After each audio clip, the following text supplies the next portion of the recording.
Hello, annyeonghaseyo. I'm Jeff, or Jepu in Korean. Please join me and my wife Hyunju as we fly from Busan to our home, the amazing island of Jeju, south of the peninsula. Looking out the window, I caught an unexpected glimpse of the Hallasan Volcano rising above the clouds. Hallasan Volcano, Hallasan, is at the center of this island and has been dormant since the 11th century. I wanted to travel to Korea at this time of year to see the cherry blossoms. We were not disappointed. Japan gifted the cherry trees to Korea like they did to America in Washington, D.C. Hyunju's sister-in-law, Noul, and our niece Jane took us to one of the many cherry blossom festivals on the island. Wherever we drove, the scent and beauty of these blossoms surrounded us. This particular local festival showcased the beauty of these flowering trees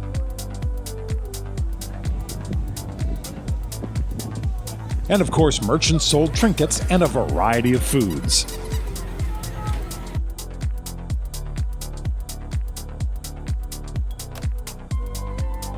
The boy on the right is holding a colorful cotton candy creation.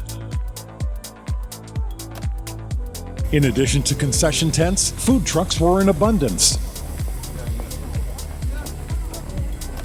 Jane talked me into trying a corn dog.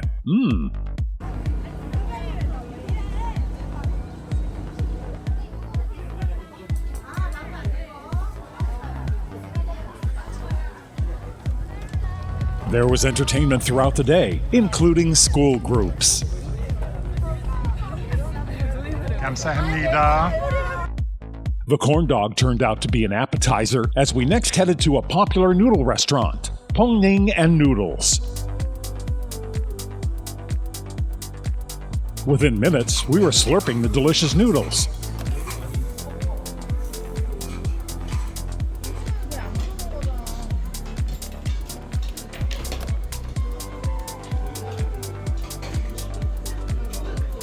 Jane decided Uncle Jeff needed to walk off the carbs, so we went to climb one of the many volcanic cones in the area. Look out in the distance and you can see numerous cones dotting the landscape.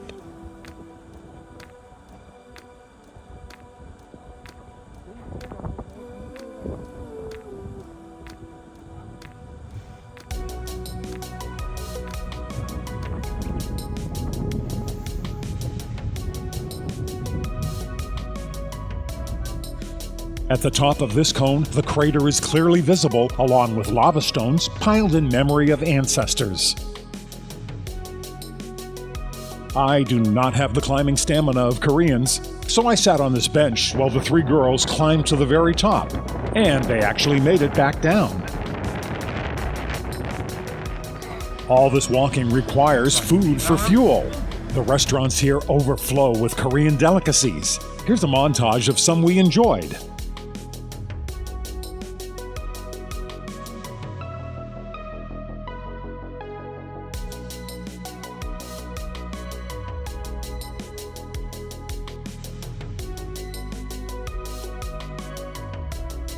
At this sashimi restaurant, the fish jump out of the tank to prove freshness. All of the dishes here were delectable.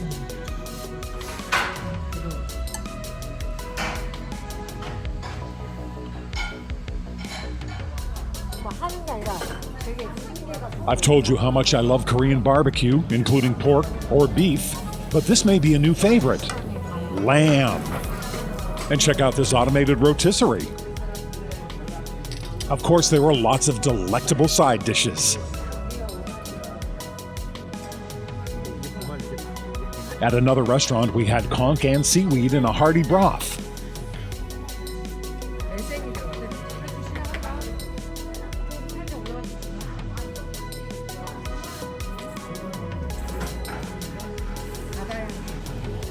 And I always enjoy barbecued eel. So delicious.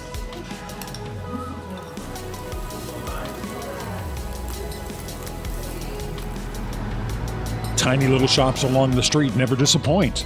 This one served gimbap and fish cakes on a stick.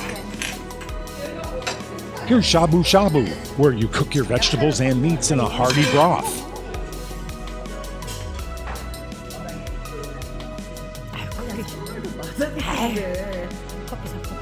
I really did need lots of walking in order to enjoy this array of foods. Here it is cheaper to eat at a restaurant than to cook at home. Each restaurant serves many complimentary banchan, side dishes, and the entrees are inexpensive, $10 or less. If you drink soju, it's $1 a bottle, and there's no tipping. Very reasonable meals and so delicious. 진짜 맛있어요.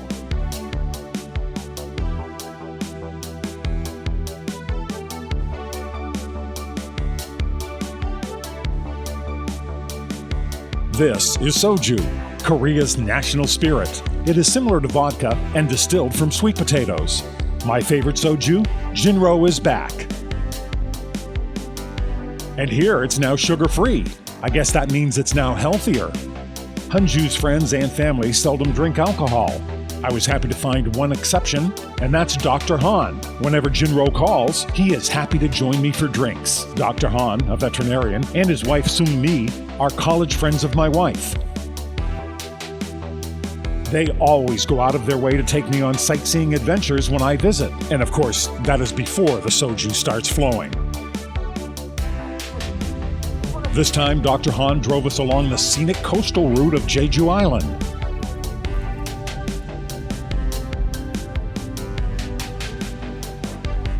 We stopped at Ihho-Tiwoo Beach with its working horse-shaped lighthouses that pay homage to the Jeju pony.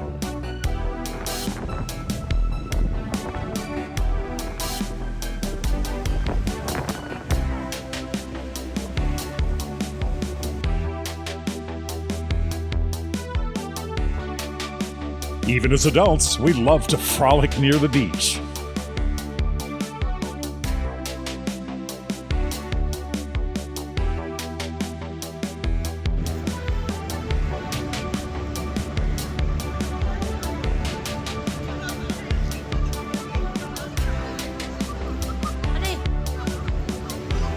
On previous videos, I've talked about the Korean cafe culture, with a cafe on just about every corner.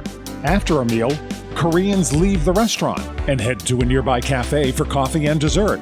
On this trip, we were taken to unique cafes that had incredible atmosphere in addition to the coffee, tea, and pastries. Here is a cafe at the Jeju Museum of Art. Our niece Jay now always asks her dad, Suk-young, to take her to a cafe. Ju-yeon is another friend of my wife's, who always takes us sightseeing. Greenscape with the Jeju Dong Bakery is built amidst a group of volcanic cones.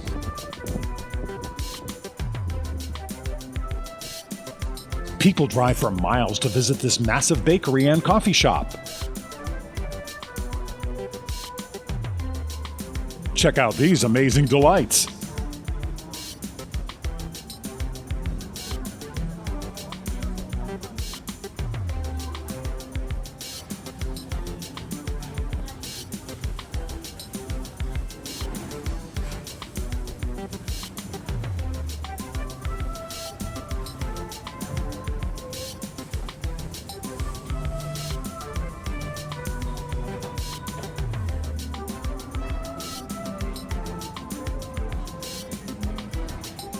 Outside, you can see the cones, and a friendly Korean man, too. 감사합니다.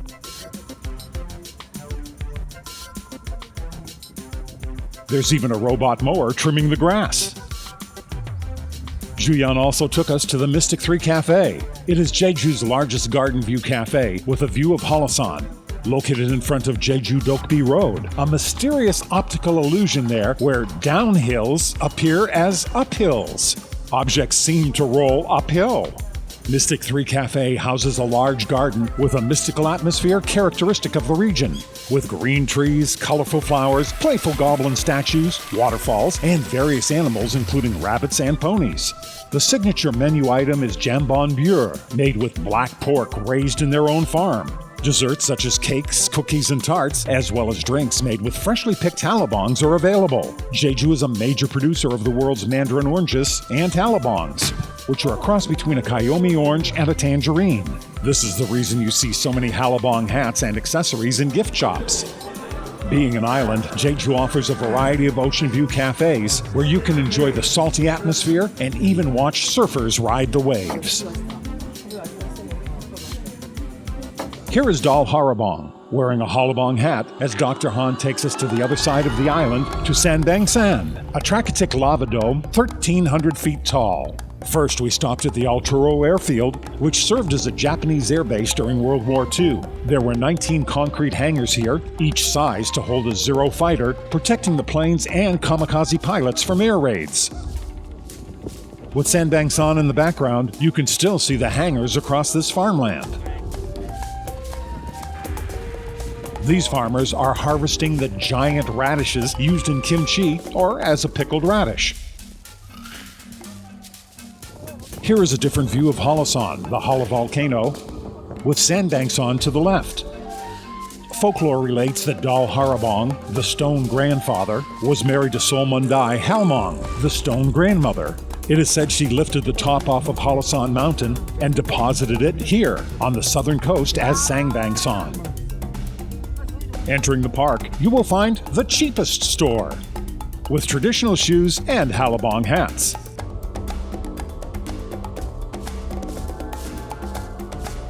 Dr. Han and Sung Mi led us around Sanbangsan.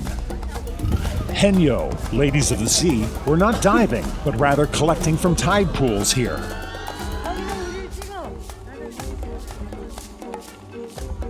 My wife was annoyed at me as I stopped for a shot of soju. I thought it would be rude not to drink soju when offered.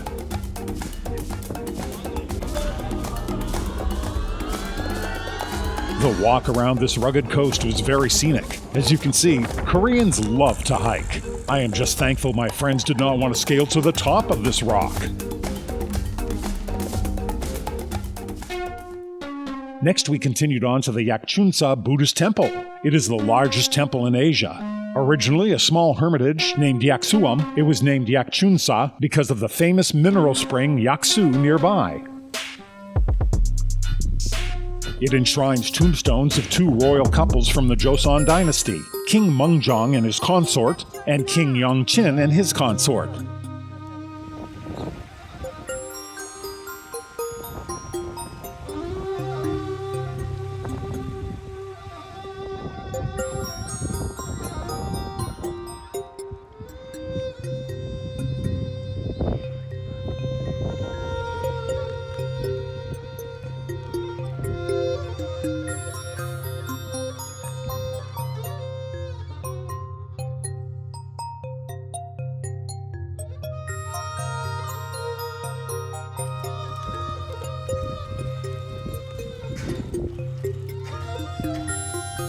I think you will agree the architecture and ornate interior is breathtakingly beautiful.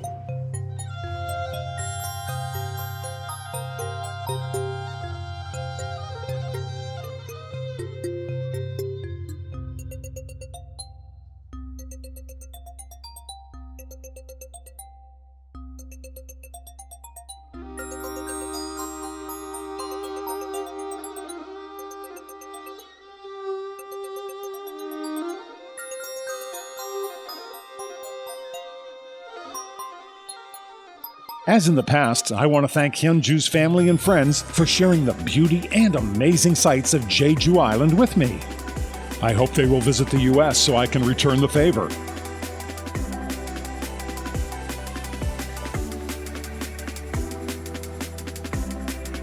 Next, we fly back to the peninsula to visit with Hyunju's mother Lee-cha and her brother In-gi in Bosong and Yosu. Kamsahamnida. Thank you for watching. Please hit like and subscribe so you don't miss future episodes.